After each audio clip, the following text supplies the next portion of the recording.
सनत कुमारों को कह रहे हैं, प्रभु मैं पृथ्वी पर घूमने के लिए गया, सब जगह घूम लिया, लेकिन मुझे कहीं भी शांति नहीं मिली। बोले क्यों? बोले जैसा सुना था पृथ्वी बिल्कुल उसकी उल्टी है, बिल्कुल विपरीत है। सनत कुमार कहने लगे कैसे? बोले हमने पूछा भाई इतना शोर कहां से आ रहा है, इतना ज्यादा हल्ला कहां से आ रहा है? लोगों ने, अरे मौनी बाबा के आश्रम से आ रहा है। अच्छा, नाम है मौनी बाबा और आ क्या रहा है? शोर। अच्छा, थोड़ा और आगे गया, मैंने कहा भाई इतने सारे बालक किसके घूम रहे हैं ये? बोले ब्रह्मचारी जी के घूम रहे हैं क्या? ब्रह्मचारी, और हैं घूम क्या रहे हैं? बालक। अच्छा, थोड़ा और आगे गया तो एक विशाल महल देखा मैंने। अरे मैंने कहा भाई ये किन किन राजा का महल है? बोले ये राम साहब त्यागी जी का महल है, ये त्यागी जी हैं उनका महल है, नाम है त्यागी। लेकिन कोई 100 की गड्डी चढ़ा दे तो महाराज चिमटा से उठा के उसको जेब में धर लेते हैं। हम त्यागी हैं, पैसा छूते नहीं है। दुनिया जैसी सुनी थी बिल्कुल उसके विपरीत है। भागवत में वर्णन आता है कलयुग में क्या होता है, बड़ा भाई बगल में खड़ा है लेकिन उस भाई से नहीं पूछेंगे, साल को बुद्धिदायक, साले से पूछेंगे क्या करना चाहिए हमें। यही चलता है, बड़े भाई से नहीं पूछते, साले से पूछते हैं क्या करें। और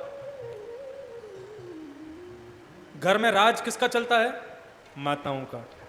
ये तो उस जमाने की बात है, आज तो फिर भी बहुत एक्स्ट्रा ऑर्डिनरी हो गया है मामला, और ज्यादा होने लगा है।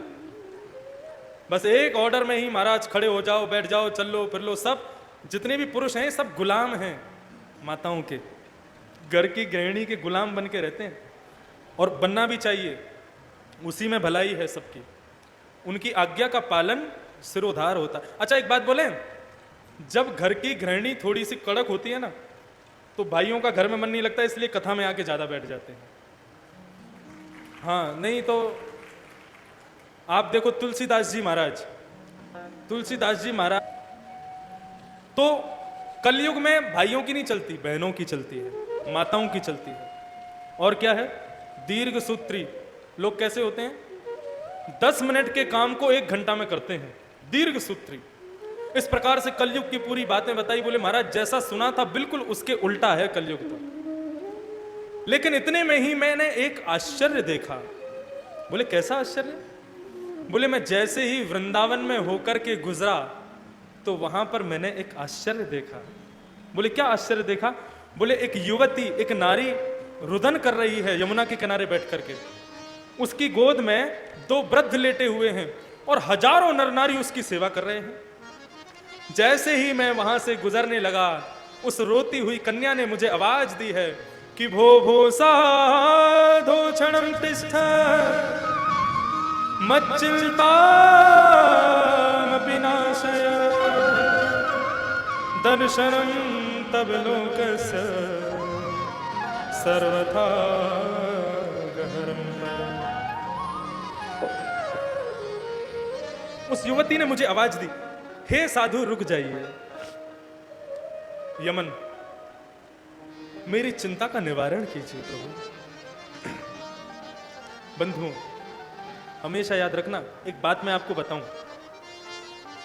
शास्त्रों में एक बात कही गई है, बड़ी अच्छी बात है और वो सबके सुनने योग्य है कि गंगा पापम शशीतापम दैन्यम कल्पतरुस्तथा पापम तापम च दैन्यम च हरन्ति संत सज्जन।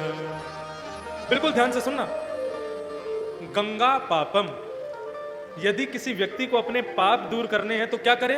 गंगा में जाके स्नान कर ले। शशि तापम, यदि किसी व्यक्ति को अपने शरीर का रोग दूर करना है तो जाने कितनी पूर्णिमा तक, पूर्णिमा के चंद्रमा में यानी छत पर बिस्तर डाल के सो जाए, पूर्णिमा की रोशनी से उसके शरीर का ताप दूर हो जाएगा।